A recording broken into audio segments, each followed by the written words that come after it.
Ladies and gentlemen, welcome back to the BB-Scho. As always, I'm your host, Beebs, joined by my co-host, Chen. We got a lot to talk about today. As we mentioned last week, today is our half-season award show.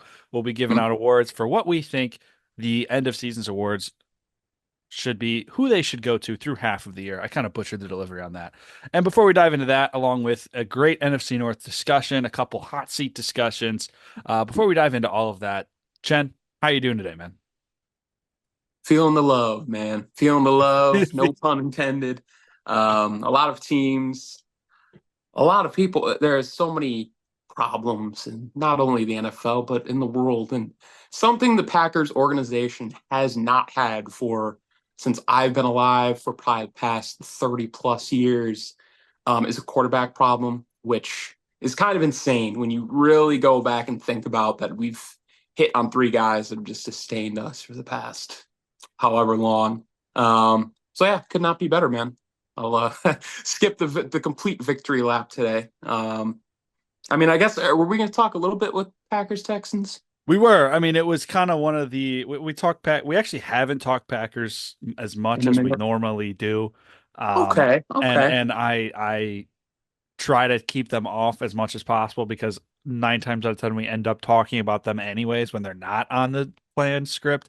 But they Fair are on enough. the planned script today because Packers Texans was kind of turned out to be the game of the week and the one that everybody's talking about.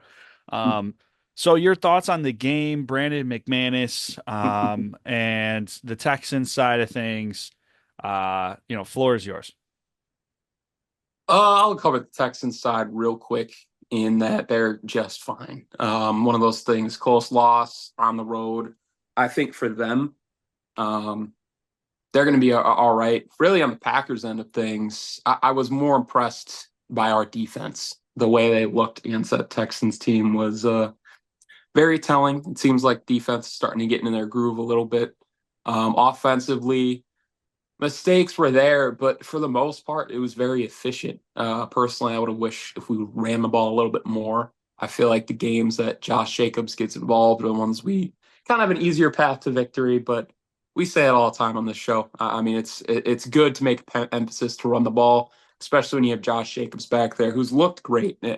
Since a lot of people had concerns with him moving from the Raiders and I oh, mean, he's slowing down. Jacobs, for reference, he had 12 for 76. And when you're averaging 6.3 a carry, like you should probably be running it more than 12 times with that guy. Yeah, that was my only really beef with the game was I know it's nice having Love back. I know that we got a lot of young guys to get involved, but just keep running the football, man. When we can do that, why not? And we have not had issues running it. We just need to do it more. Just give the guy more attempts, more as a team. Nice or ice, the Packers lose this game if Joe Barry is still the defensive coordinator. Oh, dude, that is a like screaming nice take. Like, yeah, that's could be written down as fact. Joe Barry. This probably doesn't even have another job. I bet if I looked up right now, I guarantee you it's not in the NFL. Yeah, glad to be rid of that. Your takeaways though, either or, man. He is Texans, a Packers. linebackers All coach for the Miami Dolphins. Just putting that out there. right, all right, fair My enough. takeaways. I think that the nice or ice question kind of sums up my Packers takeaway from things. The defense is look, you hold CJ Stroud, and we can talk about Nico Collins, whatever. Like, I don't really care if Nico Collins is hurt. I do. I recognize his value. This is still a Mhm. receiving room that has Stephon Diggs and Tank Dell in it. Like, Yep, still any complaints? let's not act like this is like, I can't think of a one man receiving crew in the league right off the top of my head, but Oh well, uh, if you're throwing like the Bills core, like it's a known group. They got yeah, I Dalton mean, Schultz, like yeah, it's not there's some extreme value still in that receiving room, and they should still have success, more success than 10 of 21 for 86 yards from CJ Stroud. I mean, that's a rough day. Here's what's interesting is Joe Mixon goes 25 for 115 and two touchdowns, and I feel like the Texans O line is just like their Achilles heel week to week, and especially this week. They're just bad. Like I can't really think of another way of saying that. Like they're not. they are the reason they lost this game. And they had 115 yards rushing, but it's 4 yards a carry. It's is what it is. Four sacks allowed. It's a lot, but they had three on Jordan Love. It's just one of those things where I don't really have the stats or anything to back up what it is about the Texans O line that just looked Oh, I awful to can me. back it up for you real quick, and I'll like just with you mentioned it was like 28 carries for like 100. So like you look at the average of that, it's like all right, good, but it's also Joe Mixon. There's probably a run or two in there that I can think off the top of my head where he went over that 4 yard mark, and like that probably saved the day in the sense of when you're running the ball at that volume. I would like to see more of a Josh Jacobs clip of like 6 to 7 yards carry. That would be like an efficient day for me.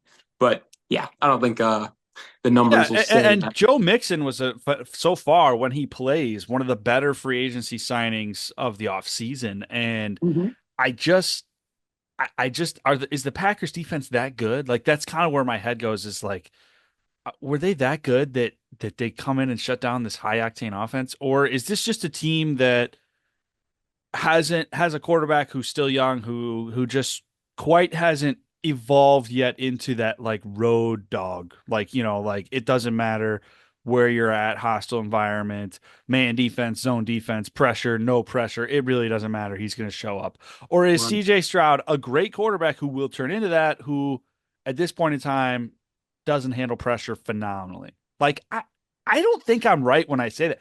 He goes and plays, and maybe I'm kind of arguing against myself for defending him, but it's the same thing as the Vikings. Send a lot of pressure. He looked better in that game. But I've seen Stroud handle pressure fine. I don't think that's what it is. I just think that maybe the Packers had him schemed up. I'd have to watch the all 22 to really figure out what was going on here. But Yeah. initial impressions were the Texans offensive line was not great. Um, your thoughts though on the Jordan Love gunslinger dialogue? I know you've seen it going around. Yeah. Have you not seen this, or do you know what I'm referring No, no. There's plenty of discourse. I just my reaction, I think, gives my value and worth into those takes. If you're gonna knock a guy, use comparisons that aren't two Hall of Fame quarterbacks. Like that's kind of my takeaway of it. It's like, is he Favre, I don't think it's Rodgers? a I knock. don't think I care. Most of the stuff I see is not a knock. It's more so like you got Rodgers on one shoulder and Favre on the other, and it's like a meme. And it's people say, you know what, and this is very true, and why Brett Favre was so popular even outside of Green Bay. That Mm, dude was fun to watch, and people say that about Jordan Love, because you I really will don't say. know. I do not look. I watched Brett Favre for a large portion of the first few years of my life. He is not as bad as Brett Favre was at throwing Yeah. a throw that you're just like, what? What was that? Like, what were Yeah. you thinking? I mean, you could pull up the Brett Favre interception tape and you will spend 20 minutes of it because, by the way, it's probably an hour long. Yeah. Uh, It's up. you will spend 20 minutes of it in awe of whatever he was looking at. And Love is not, he's somewhere in the middle. He is not he's a modern day gunslinger. He's going to throw you your interceptions. I don't even think, though, like, there's, like I said in the group chat, was it 2 weeks ago? It's like he throws interceptions sometimes, and it's just like he gets so many tip drill interceptions. It's unreal. Yeah. And sure, you're throwing into double coverage and it tips up and he catches it. Like, yeah, that's on him. There's other ones that aren't like that. And I don't know. A win's a win, man. Yeah. That's well said. And I know he got picked off twice, but out of like 9 incompletions, I think, for the day, like Yep. it was a number where, yeah, I'm not going to take too many negatives away from this game. Fun Yeah. watch all around, like you said in the beginning. Game of the week, I would say so far. Oh, and to get the dude, the nervousness I had over that Brandon McManus kick was very high, Up there. especially because it feels like it's not just the Packers this year. There's a lot of kickers like missing kicks, and it's like was it the Niners guy missed like a 44 yard, or no, it was the Jets guy. Oh yeah, Somebody Caroline, this week man. missed like a 44 yarder, and I was like, what? what are we doing? Like, all the announcers ever do is talk about how 50 is automatic. And I'm just in the back of my head, I'm like, it really does not feel like that this year at all. No, yeah, I would say for me, anything past 50 is where it's like not automatic this year. Like if I see like 50 plus, I'm kind of like, yeah, I don't know, Jim. Like, am I reply right? And yeah, I had like the storyline almost pre-written, like as he's going up to kick. I'm like, yep, this is the kicker we signed this week. Like, he's gonna miss this. Like, there's just too much stakes, and he hit it. And to Brandon McManus's credit, not gonna say single-handedly won us that game, but big part of it. Made the play when it counted, and it's tough to win in this league, man. Say it all the time. Tough, Getting a win tough over to the win in this league. Texans. Yeah. Speaking of winning in this league, there is a team that exists that actually didn't play a game this week that probably lost this week more than most teams. That being the Mm. Chicago Bears, who now find themselves in fourth place in this division, a game behind everybody. Staying in the NFC North, and we'll pivot to maybe an outlook discussion after we talk about this game. But interdivision play, first matchup of the year between the Lions and the Vikings. Lions go into US Bank Stadium, take care of business, going down early, coming back. I mean, this box score is hilarious. 10-0 Vikings, 10-0 Vikings in the first quarter, 21-0 Vikings in the second quarter, 7-7, and then 12-3 Vikings in the fourth to make it close. But the Lions hold on, and Jared Goff, man. Mm. Jared Goff, perhaps one of my career worst droppings in a fantasy league ever, circa like 3 weeks ago, because he went on by like early, and I was like, oh, well, he hasn't played great. I don't think anybody's going to pick him up, so I'm just going to take the risk. Never saw him again. He has not been my quarterback and will never be on my roster again. 22 of 25, 280, two Mm. touchdowns, followed after his masterclass performance last week against the Cowboys. Your thoughts and reaction to this game? This is it's tough to say, but we're in a little bit of a deja vu moment for the Vikings here.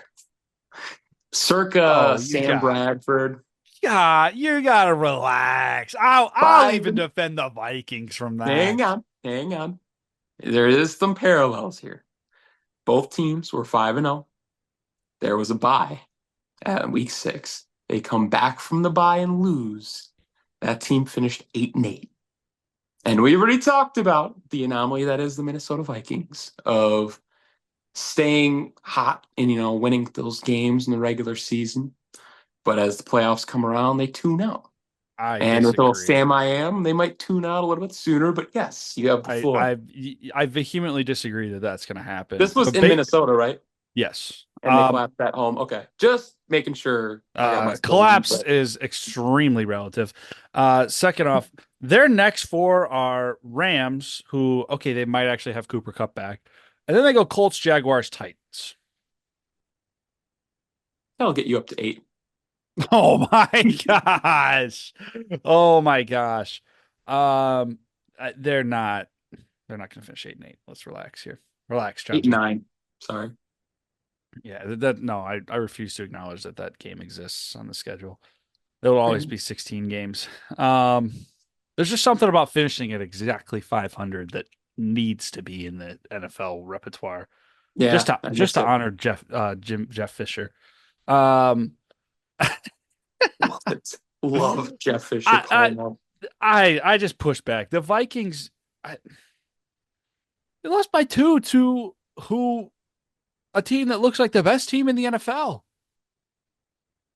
NFC, I would give them that. All I right. I mean, it's up there in the NFL for sure. Yeah, I mean, well, who in the Yeah. AFC? Like I don't like Yeah.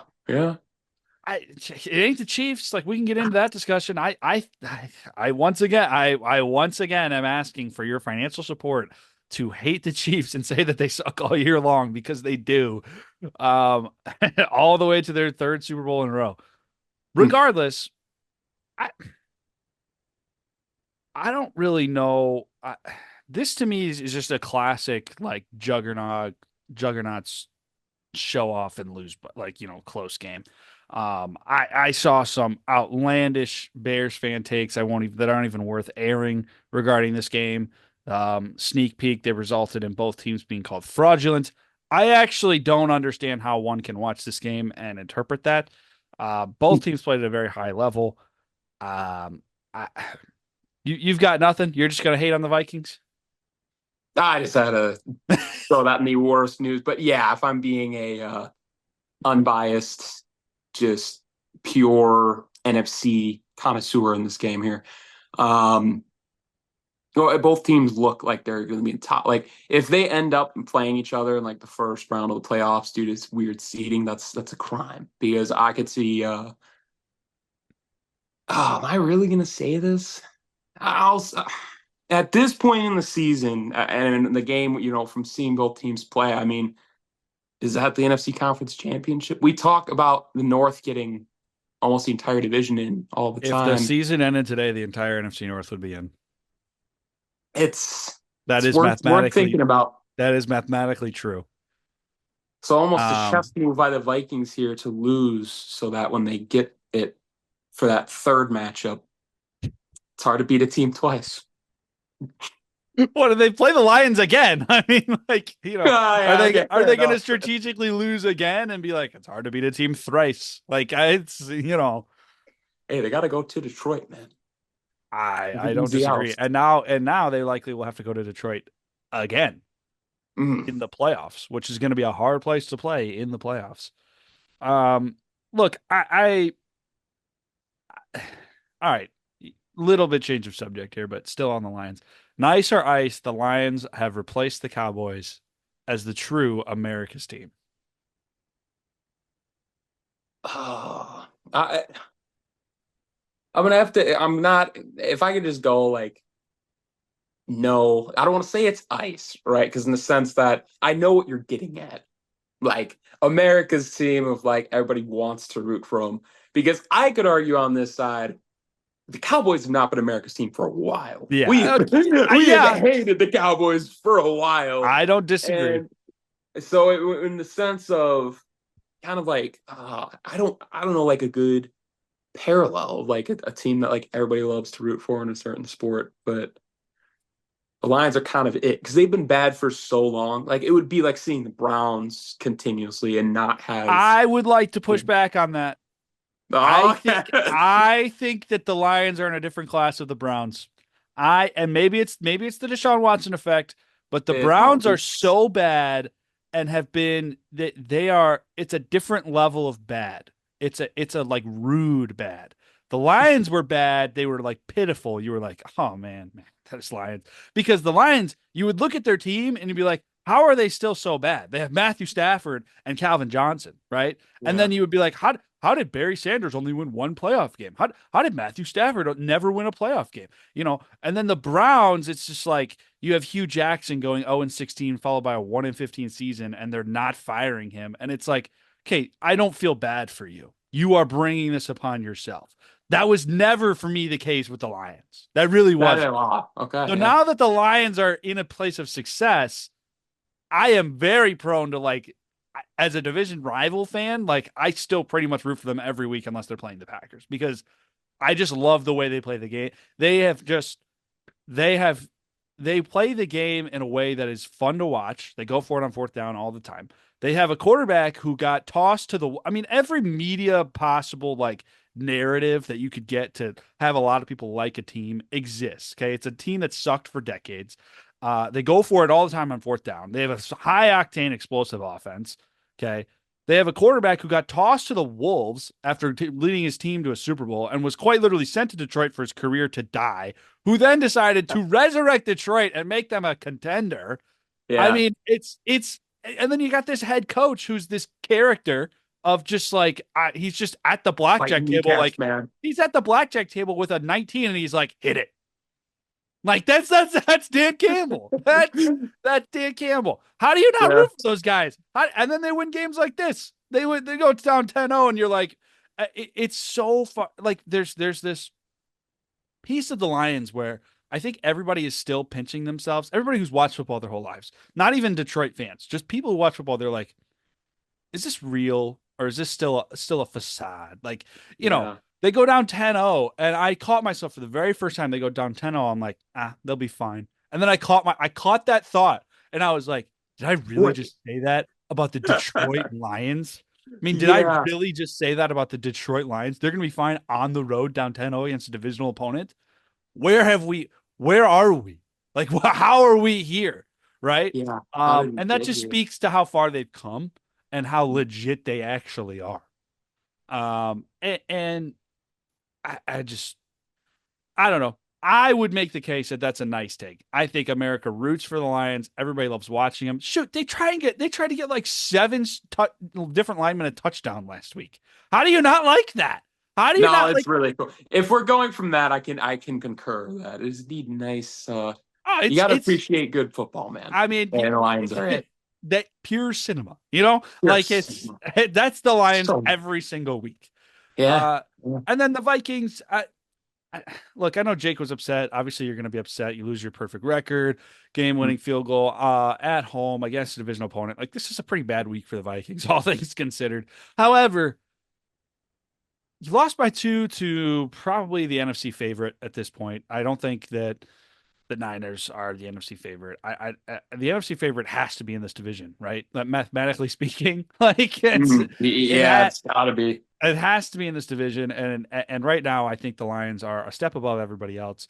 Definitely a step above the Vikings. I'm sure they'll play the Packers soon enough, but I I would not be too discouraged as a Vikings fan. The only thing I'd be discouraged about is the defense kind of got lit up a little bit. And just 22 of Yeah. 25, 22 of 25 for 280 and 2 touchdowns, and then 116 yards on the ground for Jahmyr Gibbs on 15 carries is Not great. yeah. I mean, Not great. here's the thing: is when you're game planning for the Lions, on top of all of that, you have Amon-Ra St. Brown who's 8 for 112. It's like, okay, you probably go into the game, you're like, we got to stop one force. And if that was David Montgomery, I guess they did their job. But I would argue that if you're going to stop David Montgomery, you're going to want to stop Jahmyr Gibbs too. That's just kind of common sense. Stop the Yeah. run game. They didn't do that. They didn't stop the pass game. They didn't force Jared Goff into incompletions and rush throws. They let him set his feet. They let him. I mean, just bad all around. Honest to God, bad all around by the Vikings defense. But the offense came alive. I don't, they're getting a more consistent run game out of Aaron Jones than I would have ever expected. Hmm. I'm still not convinced that he's going to be available That much was longer. really my concern was availability. But yeah, when he's playing, he's been pretty There's a clear difference between him and Ty Chandler, and it's not even good. close. Mm-hmm. Darnold is consistent, 22 of 27, 260, a touchdown interception. Jefferson is still producing, albeit not at the Kirk Cousins Jefferson numbers. But 7 for 81 and a touchdown, like that's your number one guy having a nice day against a good defense. And I don't know. I think that these are two top teams in the NFC. I've said that a couple times. I think that if this is the NFC title game, I wouldn't be shocked. Yeah. And And I think it'd be a good matchup. at this point in time, we can have this discussion. I think the NFC might actually be stronger than the AFC. Yeah, I think I might have be eating my words on that one. We'll see. I mean, I think it's a long year. Because there's been a lot of like weird teams too. I think we'll I get think into some of I those. think yeah, I think but as a macro take, the NFC has way more depth of good teams. The AFC to me has two great teams, one of which I don't even think is that good, but their name is the Kansas City Chiefs, so they're a great team. And then there's everybody else. And it's like Chiefs, Ravens, everybody else. We can have our discussions about Bengals, Steelers, Jets suck. Bills are probably above everybody else except those two teams. And honestly, they've done nothing to make me think that they're not, probably in that tier of great teams. Yeah. Um, Huh. but there's a lot of depth. I'd have to map it out. I'm not gonna lie to you. Because it's almost like a back and forth. Like if I put the Bills against like the Lions or the Vikings right now, like I'm not sold, especially if it's in Buffalo, that the Lions or Vikings are walking out of there with a win. I And don't disagree. that's yeah, I think I'd actually kind of it's My I think if we're response having though this is discourse is it's probably pretty even.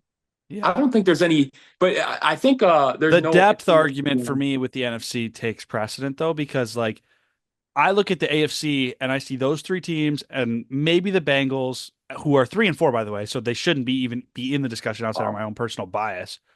Um, and then everybody else. And then I look at the NFC and it's like, oh my gosh, the Falcons are out, the Seahawks are out right now. Like that, if the season ended today, you have no Falcons, no Seahawks, no. That's assuming the Bucks win that division, like, and that's assuming the Niners win that division, and that's it. And and the Eagles are out, the Cowboys are out, and the Giants are out. Like, okay, like, wow. Okay. Yeah, I hear what here's you're where we're saying. at, where it's like, wow, this is tight. And so we can talk about the higher highs in the AFC maybe, but I would argue the higher highs in the NFC are probably pretty close to the AFC, especially Detroit. Hmm. Oh yeah, that's a good perspective. The wild card, the amount of teams being left out in the NFC, it's not going to look good this year. There's no No. way to slice it. That 8 seed's probably going to be a pretty good team. And by the way, just for reference, anybody listening out there, PFF hardest remaining schedule in the league, Chicago Bears. Oof. Oof. Gotta love that. Oof. All right, so that kind of finishes off with the NFC North discussion. I want to pivot to two teams that we might not talk about for the rest of the year, and I wanted to time this up right now because my radar is ticking a little bit. I don't think it's going to happen mid-season, but your thoughts on the Dolphins, Colts, and kind of the state of affairs with Miami? State of affairs Miami is they need Tua back. Um, very, very disappointed as a Tyreek Hill dynasty owner. I'm just, I mean, I had the worst luck, man, in terms of last year, great, but I mean, CMC, Tyreek Hill, you can't make some of this up. Um, he, yeah, like, I don't understand, like, how they're like a Tua away from being this bad. Like, I didn't know, and it's not even for me, like, that I think Tua is that good. It's just, I thought he would be more replaceable than he was. And it's Nice like, or oh, ice? Mike yeah, McDaniel should be on the hot seat. I don't, and maybe this is kind of like him as a coach, but I don't think so. I think he deserves at least next year. This guy hasn't had Tua, I think, for a full season. Like Tua's always getting dinged, and um, I would need to see like a complete meltdown. He loses the locker room for me to see him get fired. I think guys probably still like him. It seems like the players still like him. I don't think he gets fired this in the middle of this season. However, on paper, I, he's committed some fireable offenses. Like, I'm just going to be honest. Like, Mm, this offense without Tua is so comical. I mean, Jews. they literally can't win a game. They're the worst team in football, and it's not even close. And it's like, as a head coach, how are you that? Like, to me, it just devalues him a little bit, and more values Tua. And it's Yeah, like, okay, maybe when we were giving Mike McDaniel this credit for raising Tua, actually it was the opposite. And the same thing, like I go back to the Brian Flores days when they were trying to tank with Tua, and then they won their last like 10 games and snuck into the playoffs, right? Like, yeah. you know, because Interesting. I I didn't even think just about it that way. this offense is a joke. How is this? I don't really care who your quarterback. How many good backup quarterbacks or decent backup quarterbacks are out there that with Tyreek Hill, Devon Chan, and Jalen Waddle can put up decent numbers. And instead, we're here with Tyler Huntley, 7 of 13 for 87 yards, and then you got Tim Boyle, the worst quarterback in NFL history. The word or Tim is it Doyle or Boyle? How does he still keep getting jobs? Did you know that his teams throughout his entire career, guess their record in games in which he throws a pass? It's probably like 0-16. 0-10. He has You know, thrown a pass in 10 NFL games. He is 0-10. He I, was I, awful in college too. Hey, I I don't was understand it. just say I might need to be fact checked, but I'm pretty sure he had a negative passing to interception ratio. He did in college. He did. I don't understand. This guy is a backup quarterback merchant. I don't understand it. I I really mean, don't. what does Um, he have on people in the league? do you think? I don't know. Probably It's some got to dirt be on worse than the A-Rod. Brewers. He must So have yeah, got something up on A-Rod, and that's how he's stuck around all this time. And now he's riding that coattails of, I was Aaron Rodgers' backup. I know what I'm doing. when Um, every film and play ever shows the otherwise. yeah, but do you kind of get what I'm getting at? Like, 100%. I think of like Joe Flacco, like immediately you plug him into this offense. oh, they would be I, electric. because you said when what I thought you said, or were going to say when you like this offense is terrible, but I thought you say without Tua, this offense still has a lot of talent. And because It like right away, does. Tyreek Hill, Jalen Waddle, like off rip is at least a top five wide receiver duo in the NFL. If not, we were arguing last year one of the best. And the fact that they're the fastest with Devon Chan, you got like Raheem Mostert is again like where's he been? I know he's been banged up, but they got so many pieces around them. You'd almost think they'd be better with a Tyler Huntley like speed wise. You could do a little bit more with that. And when you bring that up with the two Mike McDaniel, my dynamic, like maybe it's just not being able to pass it down to like Skylar Thompson because Skylar Thompson's been in the system. But here's the And so problem. he was like Tyler Hunt, like the fact Tua like can't make it work is hurt Here- nobody else but Tua. Sorry. Here's the problem is a good coach can do that. Yeah. A good offensive mind and a great offensive coordinator can do oh, our guy's going to be gone for 3 weeks or 4 or 5 weeks because of a concussion. Okay, Hmm. guys, we gotta we gotta split, go 500 here, stay. When he gets back, then we're gonna go on a run, right? Or I don't know, go 2-0 with Malik Willis, Yeah. right? I don't want to be the Hmm. Packers fan bias here, but you know what I'm saying? That's a perfect example. Yeah. That's a modern example. Or I don't know, win a Super Bowl with a 6th round pick. Hmm. I'm just saying that's what a good coach does, right? And there's a level of this. It's like, why Tua gets hurt, he's going to miss 5 to 6 weeks, whatever they say it's going to be. And all of a sudden, everybody's reaction, including the Dolphins, it feels like, is, oh, the season's over. Lost season. We're going to have to run it back next year again. Everybody's going to be a year older. And it's like, why? You have this high octane offense. Just try and split these games. Do you want to know who they've played in these games that Tua's been gone? They've played the Colts, the Patriots, and the Titans. And he got hurt against the Seahawks, I believe. Or no, he got hurt against the Uh, Bills. They had to go to Seattle the first week he was out. Okay, probably not going to win that game. He played the Titans at home. You should be able to win that game with this high octane offense. They beat the Dolphins. Now they lose to the Colts. It's like, dude, this schedule has been a cakewalk.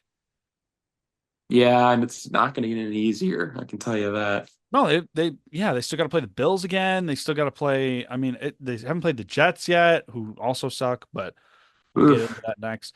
It's just like, I don't know how many. We've seen explosive offenses with good wide receivers like this from like Mike White in the Jets like 2 years ago. We I'm did. serious. That is a I'm no. We serious. did. It was like And 400 yards.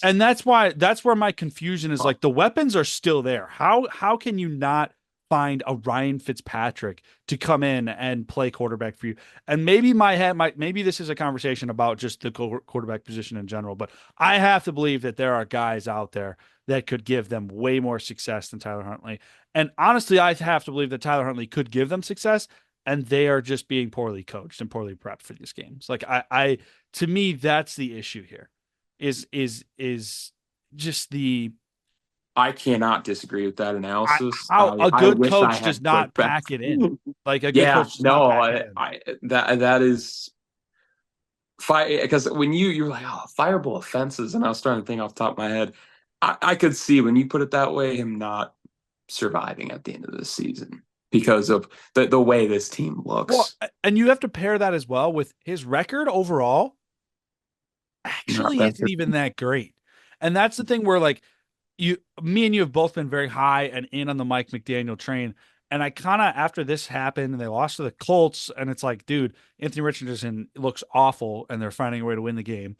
I pull myself out of that and I kind of look around. And I'm like, dude, is this guy really that good of a coach? Like, a good coach wins this game. Like, come on, you're playing a bad team. You got your backup quarterback. You've still got Tyreek Hill. You scheme him up. Okay, you do this, you do that. You run the ball. You find a way to win the game. And you could say that about all the other games that they've played without him, where they just look awful. And it's like, dude, I pair that with we have our concerns when they're healthy, that when they get to January, they're not very good. Like, are we? My question is, nice or ice? Like, is the media and us and our opinion of Mike McDaniel still riding on that like 8 game stretch in 2020 when he first started in 2022 and got Tyreek Hill being No, this it's explosive yeah, offense? that's yeah, that is a very nice take right there. That prime, I think that encapsulates my view of him, considering as a Tyreek Hill dynasty owner, that was the best thing in the world. That was I was like, dude, this guy's a legend. Like, and it's definitely where the bias is coming from. Because I can't take that away from you, man. They had a 3 layups in a row. It's not going to get easier. So when I say yeah, complete meltdown collapse of the season, it's probably going to happen. I mean, they're packing it in, so it's not going to look great from Sunday to Sunday. I just now I got to think about trading Tyreek Hill. Jeez, I hope nobody's listening to that. I lost so much leverage from that statement. Yeah. Oh my gosh. I will tweet out the trade offer if he finds a buyer in our league. I will tweet that out for everybody to see. Oh, Um, all right, we have so we had I think that's a good ending point for that discussion. We've got one more game to talk about. We briefly mentioned them. We talk about them a lot. This may be the last time we discuss them, unless it gets significantly worse. But it's appearing that they are becoming back page news fairly quickly, mm, as people used to say. But the New York Jets, prime time in Pittsburgh. Um, by the way, America's money was on the Jets, and your boy made some cash on that one, nice. because I know ball, and I picked the Steelers to win this one. I did not think that. I actually was nervous when Russ was named the starter. However, we can have that discussion after we talk Jets. Let me take you through a timeline, just a comical timeline here. Okay, Hmm. week 7 or no, week 6. Devontae Adams. Now he doesn't play due to a hamstring injury. Plays the Steelers, and his team falls to 2-4. Okay. He's then traded on Monday, plays the Steelers on Sunday, and his team falls to 2-5. It's just what a week, man. What a What a week. week. Uh, Your thoughts and reaction to we have we even discussed the Devontae Adams trade on this? I don't think we had the chance to do that yet. To the mm. Devontae trade, to the Jets, and then we'll talk Steelers at the end. But we've talked Steelers enough, so we can keep that short. No, there's 2 reasons why the Jets are cooked. And the second one definitely highlights off of what you just mentioned with Steelers. Number one, if Stephen A is getting off the Aaron Rodgers camp, it's time to get off. That guy has had Aaron Rodgers as a bad man up for like 15 years. Like, I think since like 2010, like literally, he's always been up there as like, oh, Packers, because they got Aaron Rodgers. They got it. They're good. They're always contenders because of him. And now it was like I saw this morning. He's like, he looked bad. He looked. And I'm like, all He's right, a well, bad man. He's yeah, he's a bad man. bad. No, not he's a bad. He's bad man. He is bad, man. And it's like, oh no. So now we know we're here. But with Devonte Adams, I mean, and maybe I'm wrong here. If he's as good as I was anticipating him to be, we're circling a la Randy Moss from Raiders to Patriots type impact. How do you not cook a team you just played with your favorite guy and you've Garrett Wilson next to you All right. instead? Do All you right. understand? Hold on. Like, Hold on. Hold they, on. Hold on. Let me cut Devontae a little slack here. Okay. He showed up on Tuesday. Like, are we just assuming that the off, that might be a fair assumption. That might yeah, be a it is. fair It is Aaron assumption. Rodgers with Hackett. Yeah, I hear too. He's probably throwing routes on his wrist. Like, I mean, I'm, if here's the thing, I'm not gonna rip Devontae Adams. It's more or less I'm completely out on the Jets because this should have been the get right game, and they still have the same problems, man. all Like right. All it's right. gonna be We're here. about to say the same thing because I've actually been out on the Jets since Yeah, since before since me, yeah, you look good on before the paper. season Swear. started. But I I the Devontae thing isn't even him having 3 for 30 on however many targets he had isn't even the issue from last night to me. I did not expect some people expected Devontae Adams to have this nuclear night, which I did see as a realm of possibility just on him and Rodgers playing backyard football. I did potentially see that happening, Mm. but this was much more likely to me. And the reality is this team cannot run the football, and their defense might not be all it's cracked up to be. They might be in the market for a new defensive coordinator. And you know who is recently available? Robert Saleh. And Bill Belichick.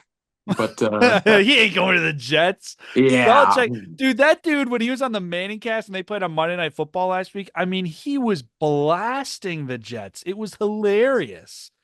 Um, that's how you know the your organization Jets, is bad. this is I have to just take a victory lap here. Like I was laughing watching this game last night just because everybody reacted to this Devontae Adams trade like it was going to fix things, and I was like, what are we talking about, guys? This is not going to fix any of their problems. The Nope. number one problem they have is that they took a guy who did not look that good in 2022 and expected him to return to MVP form, running an offense from 2016 in which they had to fire Mike McCarthy to revamp the whole offense. Like Yeah. I don't know if I delivered that correctly, but that is the sequence of events. Is Rodgers wanted to play Rodgers hero ball and run his own offense, which is a little dated. Everybody knows this. There's no motions. It's line up and spread, line up and trips. It's very West Coast, Mike Holmgren esque style, pro style, offense style that has not evolved much.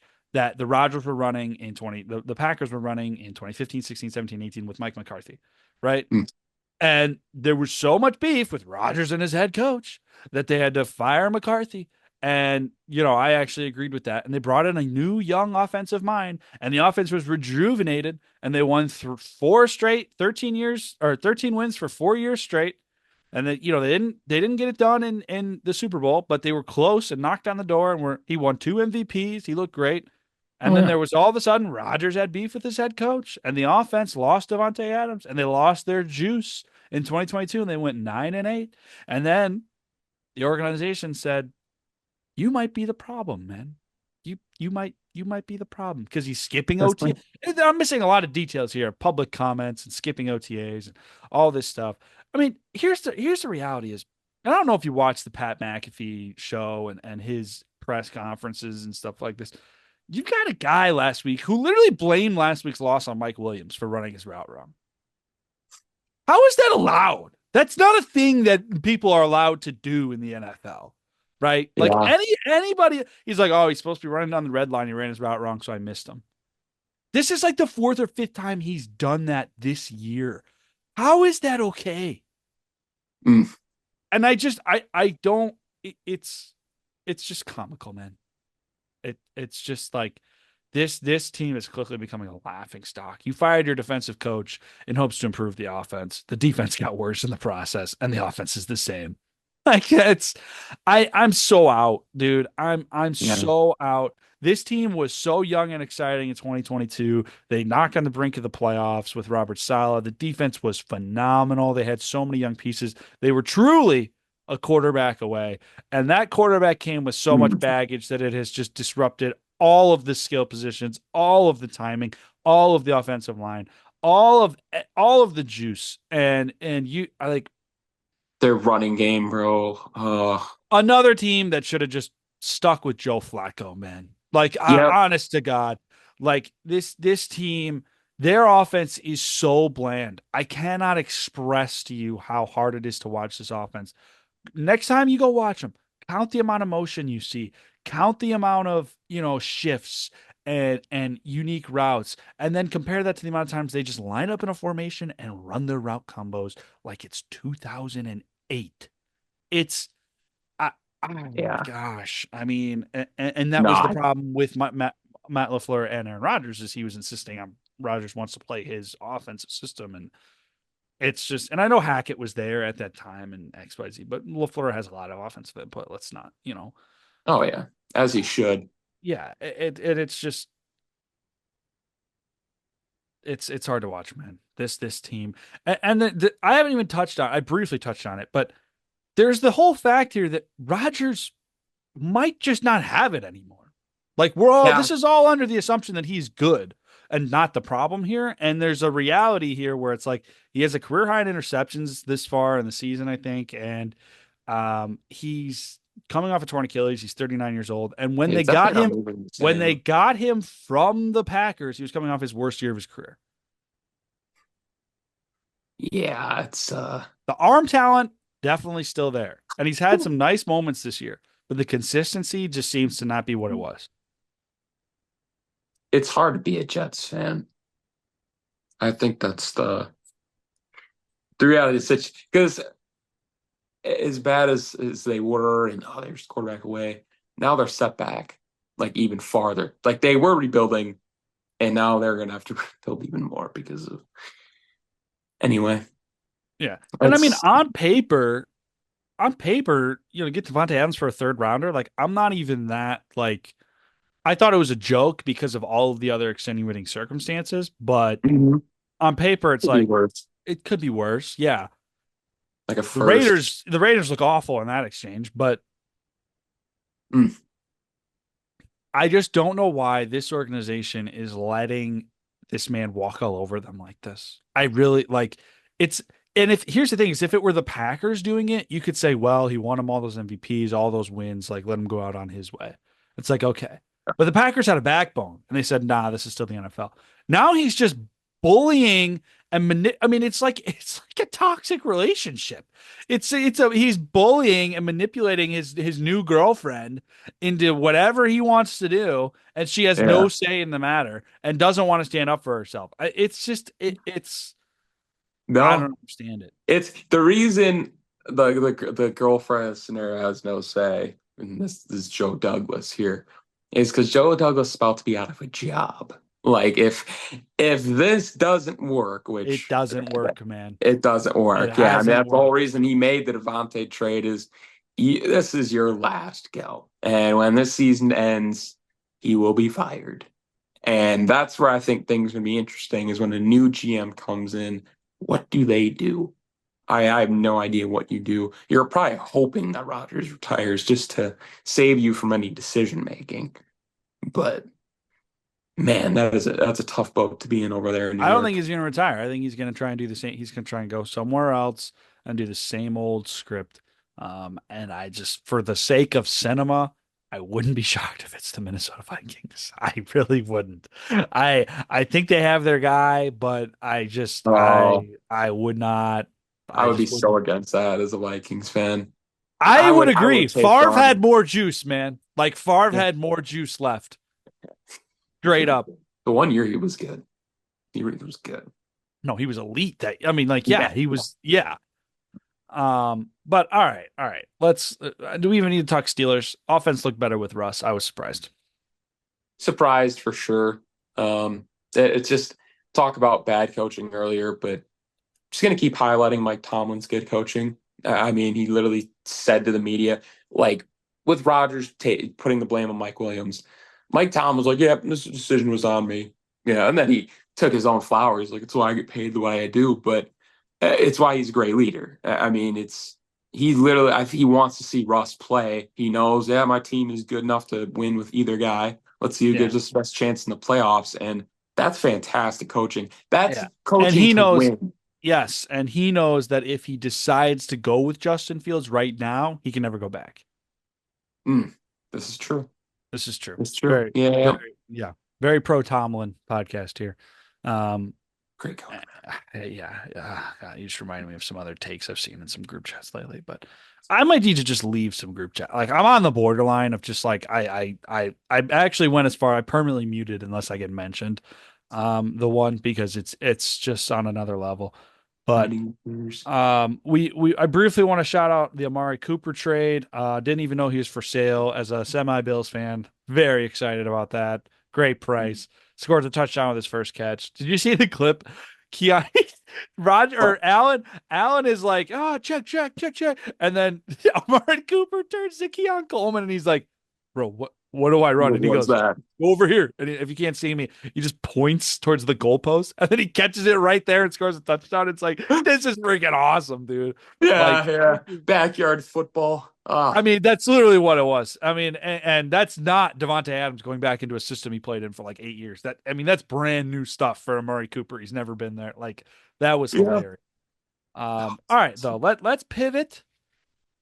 Half season awards. I'm very, very excited for this. This is a tradition we do. We usually do quarter season. We skip the quarter season. We'll just do the half season this year. But through or is it 8 games or 7 games? But we're in week 8. So we're a little bit actually early technically because now that there's 17 weeks. But I don't really care. Half season awards. Who is your half season NFL MVP and why?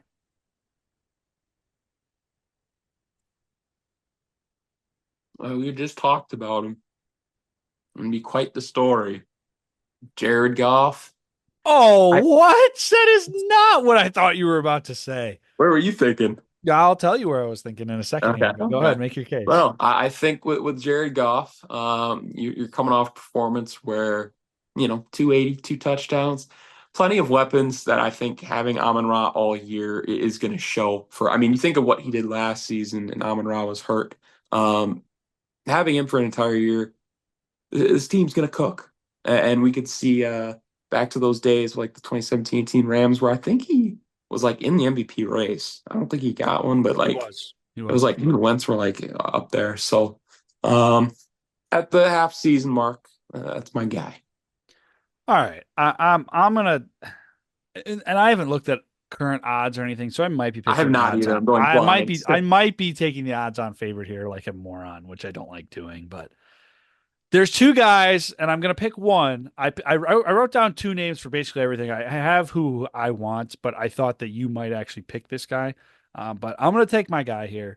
And we did just talk about him, but Josh Allen through 7 games has Hmm. 1,400 yards passing, 12 touchdowns, and he is the only quarterback in football with 0 interceptions. We talk about the Achilles heel of Josh Allen, why he can never win an MVP, and what holds him back all these times. Okay. Here's the Wow. narrative right now. Here's the narrative right now. Okay. Stephon Diggs leaves. Josh Allen gets exponentially better and the team wins more games. How does he not win the MVP? How does he not win the MVP? He's my pick through 7 games. He is 12th in yards. The 0 picks is just Yeah, I can't incredible argue to with me. that. Incredible to me for Josh Allen, especially 108 passer rating. I mean, I could go down the list, 63% completion. It's kind of average. But it's they are winning games. He has games. His yards per game are kind of low. Like, don't get me wrong, but then he has games where it's like, oh my gosh. But to me, Josh Allen, Achilles heel forever, turns the ball over too much. All of a sudden, he's turned the ball over the least out of anybody in football. Man. Okay. The other guy I want to shout out that I would have picked, who was okay, let me make sure this was my preseason prediction before I do this. Okay. Was my preseason prediction, and I would be my pick if they had a better record, is Joe Burrow. Okay. Almost 1,800 yards passing, 14 touchdowns, and 2 interceptions through Okay. 7 games, 250 yards a game. He's coming off his worst game of the year, 110 passer rating. Hard to argue with the numbers there. If they have the same record as the Bills, he probably has the nod. But Hmm. Bills are 5-2, they're 3-4. Um, Golf That's a was good in my pick, man. consideration, but yeah, No, no, no. Josh Allen, like he just deserves That's this. far and away. I didn't know he didn't have any picks. That's insane. And Yeah, for Josh Allen, you talk about, oh, he's a gunslinger. He's like Josh Allen and Jordan Love, modern day gunslinger. It's like he's not even throwing picks, bro. yeah, I can't even take anything away from that. I was thinking I was overvaluing the Lions and their team success, more or less. That's like, That is Josh no, I mean Allen's that's doing what the something committee nuts. does. That happens all the time. So Yeah, yeah, yeah. The odds after this is gonna be fun to look at. Offensive player of the year, I'm actually going to take Joe Burrow, and here's why. Because of the situation that the Bengals are in, he's going to be throwing a lot. They're going to have to play catch up. They have to be playing to win. Um, expect him to go nuclear in this back half, which would be really cool. We're on Kind the of feels going up against. we're on the same wavelength. Offensive player of the year. I currently through 7 games have Jamar Chase. Leads the league Mm, in receiving yards and receiving touchdowns. Kind of hard to argue. He's got 620 yards, only guy with 600 yards. He's got 6 touchdowns, only guy with 6 touchdowns. It's like kind of hard to argue with that. The other yeah. guy that, and I think you would agree, the other guy that probably might win this on popularity, especially if Burrow like wins MVP and they have a good year, like you said. Mhm. Derrick Henry is the only guy with 700 yards rushing. He leads the league in rushing, and he's tied for rushing touchdowns. He's got 8 touchdowns. It's like, It's just so crazy, dude. you It's know, he so. he's I on thought, pace for 1,500 yards, 1,600 yards. It's like, how is that possible? yeah, I thought Lamar And like Jackson was 16 like touchdowns. Like, insanity, man. You would think he was going to take like the load a bit off Lamar Jackson, and like he's taking the entire load, man. He's like, you don't have to run anymore, man. I got it. Let me just go yeah. 70 yards in overtime. Well, I mean, I actually don't want to be that guy, but Derrick Henry's first in rushing yards and Lamar Jackson's 14th. Like they're both in the top 15. This Like team's they're crazy, dude. That this is insane. that's just I mean it's insane. It's insane. All right, defensive player of the year. I've got Fred Warner. I don't have the same stats to back that up. But in the games I've watched and I watch the Niners every week, they're, always on prime time or, they're one of the more popular teams. He seems to have elevated even further somehow. I mean, he's like to me the only thing holding that team together at this point. Mm, Like he's just mm. he's just been balling out. I don't have any like there's this is just this is my most casual take, not backed by numbers on this list. He's balling out, man. Like he's hooping, he's playing well. I don't think that there's a certain pass rusher that you could have maybe made an argument for Aiden Hutchinson, but now you can't. But your thoughts? Yeah, Aiden Hutchinson would have been good. No, I like that pick too. Fred Warner's definitely one of the guys that I feel like it doesn't go to like middle linebackers as much anymore. Like Luke No, and it's Kuechly, and it should. like it should, yeah, because those guys are the heart of the defense, and Fred Warner, his absence is definitely noted. Packers side of things, this might be You're gonna say I thought about this guy actually.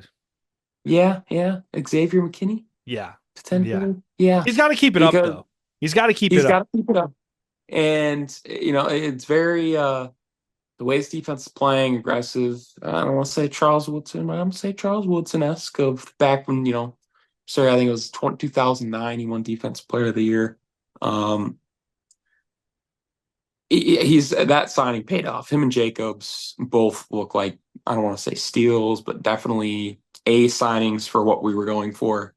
Um, yeah, there's like you said, just got to keep it rolling. Hopefully, get another, you may like a return touchdown or two in there. Staying in front of people's minds I, this I year. I like the Xavier McKinney pick. And the Fred Warner thing. Like I actually forgot about the ankle thing. He's been that good, but Mm, to add to that argument is the defense didn't look as good against the Chiefs. mm. But the Xavier McKinney, I feel like it's a year where in the past it's been like, oh, it's Micah Parsons by far. He's got all these sacks, right? It's T.J. Watt. And actually Yeah. T.J. Watt is having a nice year, and he probably will win. But I don't know. Making a It feels case, like man. yeah, it feels like one of those years where you could get a middle linebacker. You could get a DB if he gets enough interceptions, maybe. I would love to see it. Yeah, we need it. I It's would been a love to while. see it. All right, we got two left. Rookie of the we're not doing defensive rookie of the year. The award is just it's kind of stupid. But Yeah. who's your offensive rookie of the year through 7 games? Oh, through 7 games. My mind is just blank. Jaden Daniels. Yeah, Yeah. Like I was like, it's kind of the only other oh, name I wrote down was Malik Neighbors, but I'm picking Jaden Daniels. Like it's mhm. not even. I can't believe what he's done with the Commanders. Yeah, I agree. I cannot even. It's a roster that was supposed has already won more games than people thought they would. Like, guys, Yeah, with the hope, defensive head coach and Cliff Kingsbury, who was coaching college last year, was not expecting much. yeah, hope he's healthy. I Like, think yeah, he's on. yeah. Who's your coach of the year? Coach of the year. If you don't have an answer, Um, I can go first. yeah, I'll let you go first. I'm taking Dan Quinn. I, Yeah, I, I was trying I to go just, somewhere else, but yeah. I think it's The one of only the other guy is Kevin O'Connell. yeah, Taking a team that's was not supposed to do good, but it's not at the level in which Dan Quinn has it, and it makes no sense whatsoever. I mean, I thought he's just not. He's never been that great of a coach in my eyes. Um, and here we are. here we are. Got it done, man. So Um, far, all job's right, so done. that wraps our half season award show. Interesting MVP discussion, offensive player of the year. Those are always fun to talk about. But that takes us into our week 8 predictions. Now, through going into Monday night, there are 2 games tonight. We are both 10-3. Okay, Oh, we are it both is 10-3. I have the Ravens. You have the Bucks. We both have the Chargers. Oh no, sorry. I have the Chargers. You have the Cardinals. I did not read that. We have separate picks in both these games. There's a lot of avenues in how this could play out. But we're both 10-3, which puts me at 65 and 38, or 67 and 38, and you at 60 and 45 on okay. the year. So very, very close. 7 games separate us currently. Chance for a swing here tonight in either direction on that. Um, I am still now. The way this works is the games tonight are technically marked as losses until I put in who won the game. So Oh, okay. even if I go 0-2 tonight, I am 3% above pace for the record. This is Love the that. record watch is in play, and you would be about 3% behind pace if you went 0-2 tonight. So you could win one, and your percentage you would go up most likely. Okay, Um, I'm on board for that. Now, if you recall, I was 12-2 last week. I already have 11 on the 11 on the slate this week. This week in week 8, or next week in week 8, we have a full 16 game slate. Nobody on bye. Starting on Thursday Night Football, the Vikings go to LA to play the Rams. Floor is I yours. got the Rams here. I knew it. And it's, yeah, short week. Just feeling like a Vikings loss. They'll be fine in the long run, though. Cooper Cup's coming back, too. Probably going to have a big day. Cooper Cup coming back, fresh legs isn't a factor. I'm still going to take the Vikings. I just don't trust that Rams offensive line, man. And the Vikings love to send Rightfully pressure. so. Love to send a lot of pressure. That takes us into Packers and Jaguars. Is this in London, or are they No, finally back I in? think they're back to like somewhat home. I will be selecting the Jaguars again. This is probably one of the harder ones I've ever had to do, but I will lay on my sword for my team. He said I will for the greater good, man. Yep, got to take Packers. We Yep. always get it on record too. Yep. Gotta state it. Cardinals go to Miami. Dolphins. Why not? Okay.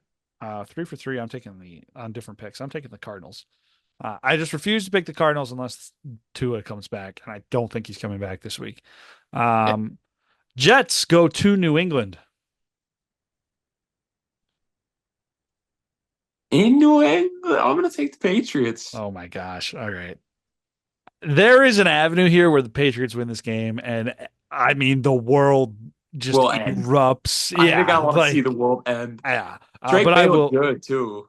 I will be picking the Jets. I just on common sense alone here. Ravens go to Cleveland. Ravens. I will pick the Ravens as well. And actually, I think I put that game on our docket this week and we forgot to talk about it, but that's fine. We're No, it's running all low right. on time. Eagles go to Cincinnati. Oh wow. I'll say Bengals. Both teams kind of need this one. I'm taking the Bengals. You know me. Put my money where my mouth is at home. They've won Oh, two yeah. straight. We're kind of hooping. We're kind of hooping. Starting to cook. Colts go to the Texans. Texans. Isn't it crazy how like 2 years ago this was a game that was like, oh, it was like a week 17 game we had to pick, and we were like, oh, this Like, is awful. Oh, what do we get? flip a This could go coin. It either. literally was Yeah. like one of the games I grab a coin and flip. Yeah. Like, uh, Same thing with this game. Titans go to the Lions. Lions. Yeah. Yeah. Oh, by the way, I'm taking the Texans as well. I didn't say that out loud. Falcons Just go to the Buccaneers. fucking Buccaneers. Buccaneers. I'm going to take the Bucks at home. Yeah. Falcons lost to Seattle was intriguing and unexpected. Mm-hmm. Mm-hmm. Saints go to the Chargers. Chargers. I will be taking the Chargers as well. Reminder, we are allowed to change that pick because they play on Monday night. All right. Bills go to the Seahawks. Seahawks. Okay. I will be taking the Bills. It's in Seattle, right? It is in Seattle. It is in Seattle. But I will still be Okay. taking the Bills. Fair I mean, the enough. Bills are Bills, I feel like, are one of those teams. I don't know if the road environment affects them. They're still good. I mean, they've played in Burrowhead like 9 times in the playoffs in the last like 6 years somehow. If that even makes sense. But I'm excited I hope that gets clipped. The road doesn't affect them. yeah, God, Famous last words. God. All right. Now we can make a ruling on this game, depending on Jaden Daniels' status. But game of the week: Bears at Commanders. How are we here that this is considered a marquee matchup? Um, your thoughts? I think with or without, I'm gonna take the Bears. Like with Jay Daniels playing, I'm taking the Bears, and here's why. It seems like somebody got on Shane Waldron for the crappy play calling, and they're starting to cook a little bit in the kitchen. Um, but defensively, I'm more confident in the sense that they could get some looks that could maybe throw up if Jaden Daniels is not 100%. And just that like the Commanders, I feel like need more losses than they have right now. So I just feel like this is,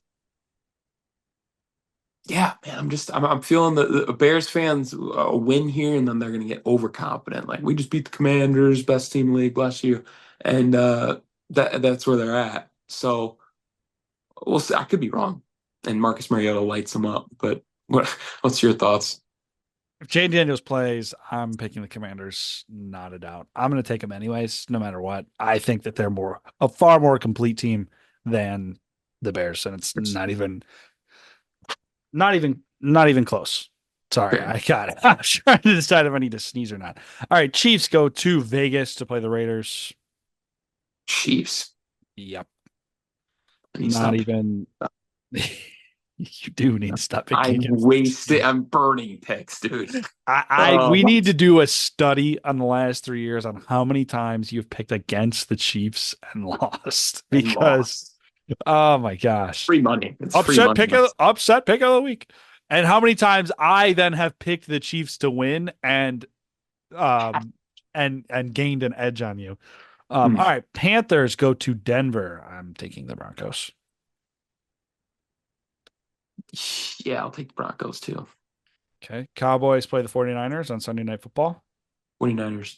Yeah, this ain't 1995 anymore. Come on now. Steelers, Giants play the Steelers on Monday Night Football. yeah. I will pick the Steelers as well. Okay, so that's 1, 2, 3, 4,